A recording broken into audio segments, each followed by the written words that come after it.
আজকে আমরা 3 ভাই বোন মিলে সবাই বাণিজ্য মেলায় গেলাম। আর বাণিজ্য মেলায় কিন্তু আমরা এই 5 বছর পরে যাচ্ছি। সেদিনকার আমার ভাই বলছিল যে চলো তোমরা কি সবাই বাণিজ্য মেলায় যেতে চাও? তো আমরা 2 বোন তো খুব খুশি, তখন বলল যে ঠিক আছে। তাই সেই দিনটা আজকে ঠিক করলাম। তাই আমরা শনিবার দিন সকালবেলায় চলে গেলাম বাণিজ্য মেলায়। বাণিজ্য মেলায় বিভিন্ন সেক্টরে যেতে যেতে হঠাৎ করে দেখি এই পিতলের জিনিসপত্র, এইগুলোর না অনেক দাম। আমি ভেবেছিলাম একটা হাঁড়ি কিনবো, কিন্তু এক একটা হাঁড়ির দাম 7,000 10,000। আমি বললাম বাবা আর দরকার নেই। আর এই মশলাদানির দাম 5,500 টাকা। আমি বললাম এই মশলার যদি 5,500 হয়, আমি তো আর মশলা রাখতে পারবো না, আমাকে শোপিস হিসাবে উঠিয়ে রাখতে হবে। বাণিজ্য মেলায় কিন্তু অনেক আচারের দোকান ছিল, তারপরে ড্রাই ফ্রুটসের দোকান ছিল, বিভিন্ন ধরনের বাদামের যে সোনপাপড়ি এগুলো ছিল। জুয়েলারি সেকশানেও কিন্তু বেশ সুন্দর সুন্দর জিনিস ছিল, ওখান থেকেও বেশ কিছু জিনিস কিনলাম। আর বাণিজ্য মেলায় না আসলে না সব কিছু ঘুরে দেখতে ইচ্ছা করে। আর এই যে সিরামিকের দোকান, যেটা আমার সবচেয়ে প্রিয় জায়গা, আর আমার কেন যে কোনো মেয়েদেরই প্রিয় জায়গা হচ্ছে এই সিরামিকের দোকান। এখানে না প্রত্যেকটা জিনিসেরই বেশ ভালো দাম চাচ্ছিল। এই ছোট্ট এই বাটিটার দাম কিন্তু 200 টাকা চাচ্ছিল, কিন্তু ওখানে না দেখলাম এক একজনের কাছে এক এক রকম দাম চাচ্ছে। আমার বোন এই 150 টাকা করে চুড়িগুলো নিল।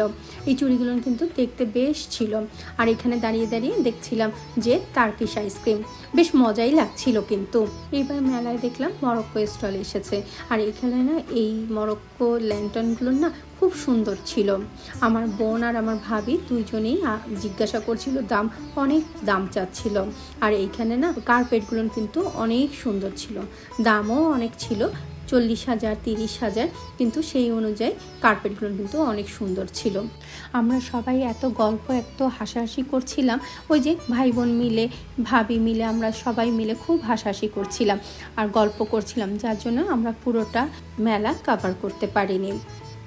যাওয়ার আগে আমি আর আমার ভাবি দুইজনে বারবার বলছিলাম থাই স্টলে যাব আর টার্কিশ স্টলে যাব, কিন্তু আর সে আর যাওয়া হয়ে ওঠেনি। আর ইরানি স্টলে কিন্তু এই জারগুলোর পার পিস 200 টাকা করে চাচ্ছিল, আর 2টা নিলে 150 টাকা করে দিয়ে দেবে। আমি না বোকামির মতো কাজ করেছি, আমি আর জারগুলো নেইনি। এখন চিন্তা করছি সেই জারগুলো নিলে কি ভালো হতো। এই জয়পুরের জুতাগুলো অনেক রিজনেবল ছিল। তারপরে দুপুরবেলা অনেক হাঁটাহাঁটি করার পরে খিদে তো লেগেই গিয়েছিল, সেই জন্য একটু টার্কিশ স্টল থেকে আমরা এই শর্মাগুলো খেলাম। তারপরে বাসায় ফিরে আসলাম। সারাদিন অনেক হইচই হলো, অনেক আড্ডা।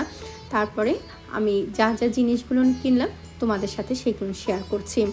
আমি না এই মেলা থেকে এই বেডশিটটা কিনেছি। এই বেডশিটটার দাম নিয়েছে 1,000 টাকা। এই বেডশিটটার দাম নিয়েছে 1,600 টাকা। এটা হোম টেক্সের, কিন্তু আমার না প্রিন্টটা দেখে খুব ভালো লাগলো, আর রাফিউজের জন্য খুব ভালো। আর এই ব্যাগটা নিয়েছি, এটা না টুকটাক একটু বাইরে গেলে সাথে ওয়ালেটটা নিয়ে গেলেই হয়ে গেল। বেশ টুকটাক বাইরে যাওয়ার জন্য একটা পারফেক্ট ব্যাগ আমার কাছে মনে হয়েছে। আমি আর একটা বেডশিট কিনেছি হোম টেক্স থেকে। আসলে মেলায় গেলে না অনেক কিছু কিনতে ইচ্ছা করে, আর এই বেডশিটটার দাম নিয়েছে 1,600 টাকা। তারপরে একটা ম্যাট নিলাম, দেখি কোথায় সাজিয়ে রাখা যায়। আর ফিরনি সেট কিনেছি। এই ফিরনি সেট না আমি, আমার ভাবি আর আমার বোন একই রকম কিনেছি। আমরা তখন হাসাহাসি করছিলাম যে আমরা 3 জনের বাসায় যখন যাব একই রকম ফিরনি সেটে ডেজার্ট খাবো। আমরা যখন 3 জনে কোনো কিছু কিনি একই রকম কিনি। যাক, বহুদিন পরে একটা সুন্দর সময় কাটালাম। আজকে এতটুকুই। সবাই ভালো থেকো, সুস্থ থেকো।